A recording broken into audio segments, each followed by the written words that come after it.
बिसोरनो जौ गिसि होनो हायाबालाय मा जानो स्पेसियेल साहा फुदुंना लोंहोगोन आं फैदो बयबो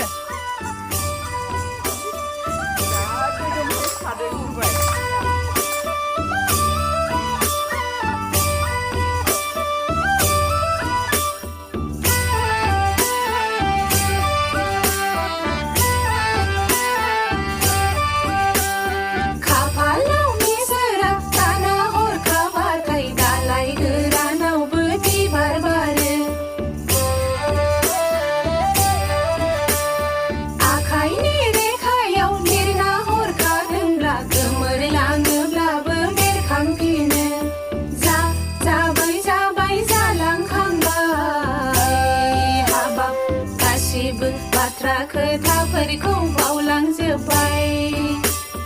देग्लाय बैसागुखौ साखि दोननानै रायजो राजाफोरनि बोर लानानै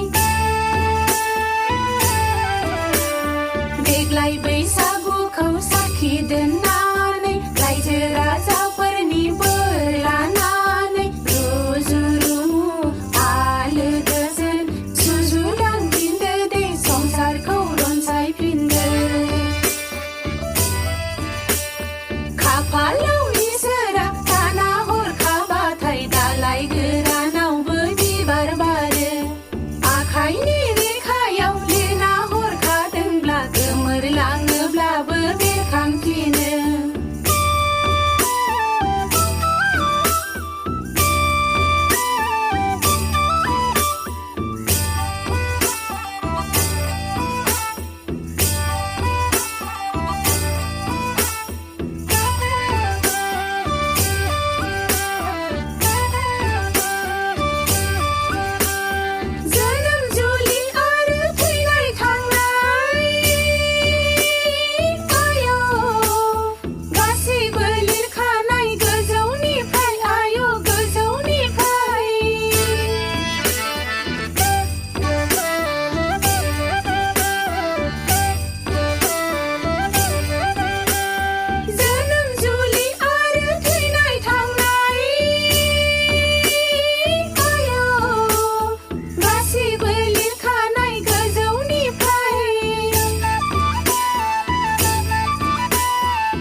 बैसागुखौ साखि दोननानै रायजो राजाफोरनि बोर लानानै आलो दैलो मिनि खुसि गोरोबफिनलाङो दे आगानखौ सुरलांफिनदो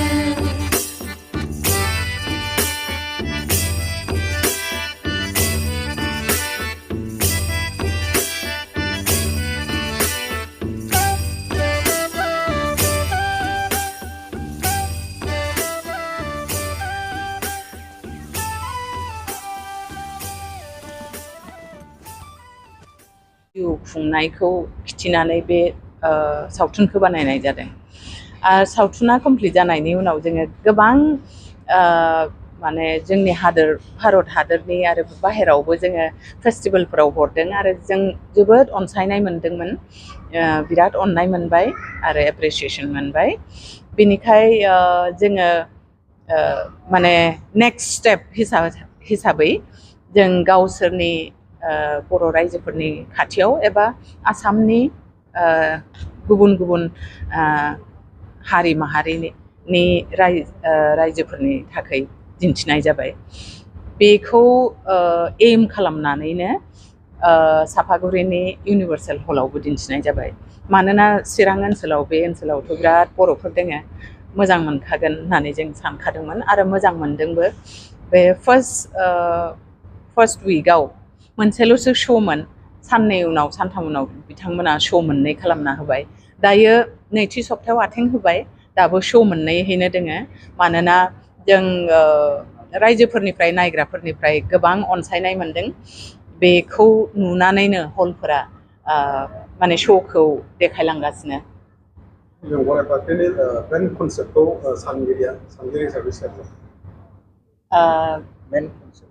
मेइन माने गराय फाख्रिनि मेइन कनसेप्टआ बेनो जोंनि बर' आइजोफोरनि जिउ खुंनायखौ लानानैनो खालामदों आरो गोबाङा सोङो गराय फाख्रिनि ओंथिया मा मिनिङा मा होननानै एक्चुअली बे ओनसोल लायै ओनसोल रिजन लायै रिजन एसे बेलेग जानो हागौ जोंनिथिं जाय सिख्लाफोरा जाय फिसाजोफोरा हाबा हुखायाव जेना खुरां बाथ्रायाव जेना नायनो समायना महर गोसा बिसोरखौ बिमाफोरा अननानै गराय फाख्रि होनना गाबज्रियो थ' जोंनि केरेक्टारफोराबो जोंनि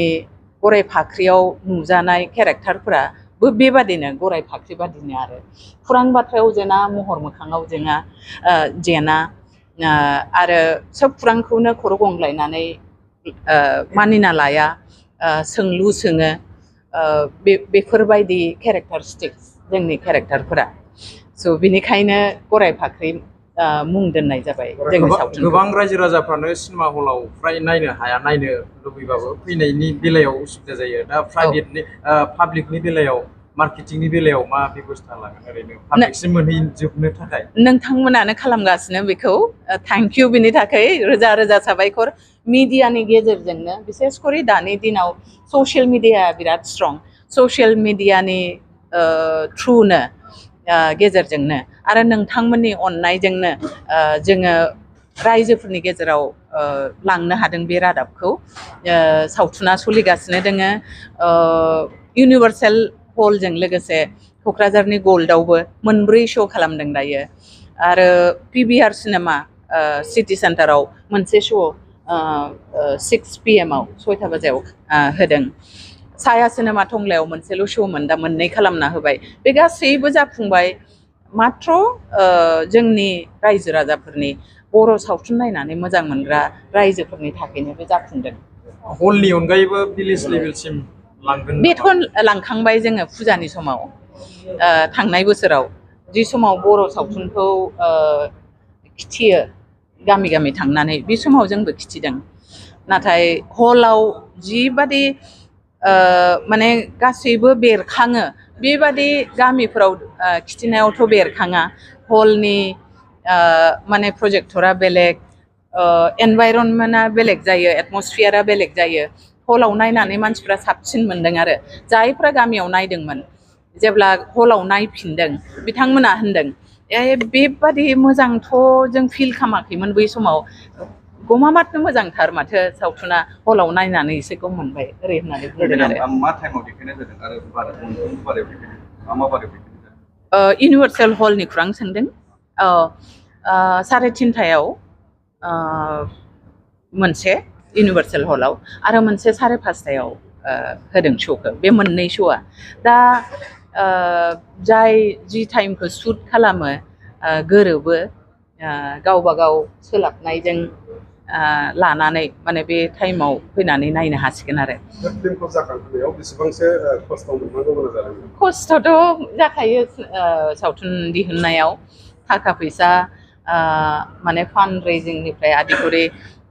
कास्टिं आरो जायगा नायनाय मा होनो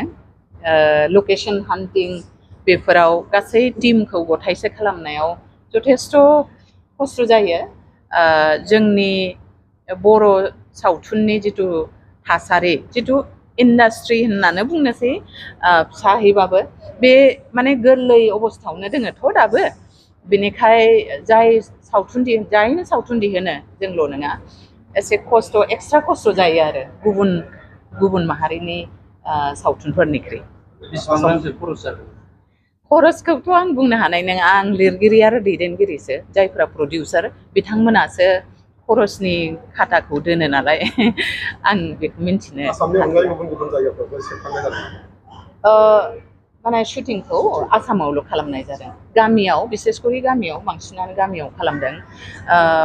अदालगुरि ओनसोलनि सिङाव थानाय बादागामि होननानै मोनसे गामि दोङो आरो बादागामिजों नांजाबनानै माजुलि होनना मोनसे गामि दोङो बेयाव शुटिं खालामनाय जादोंमोन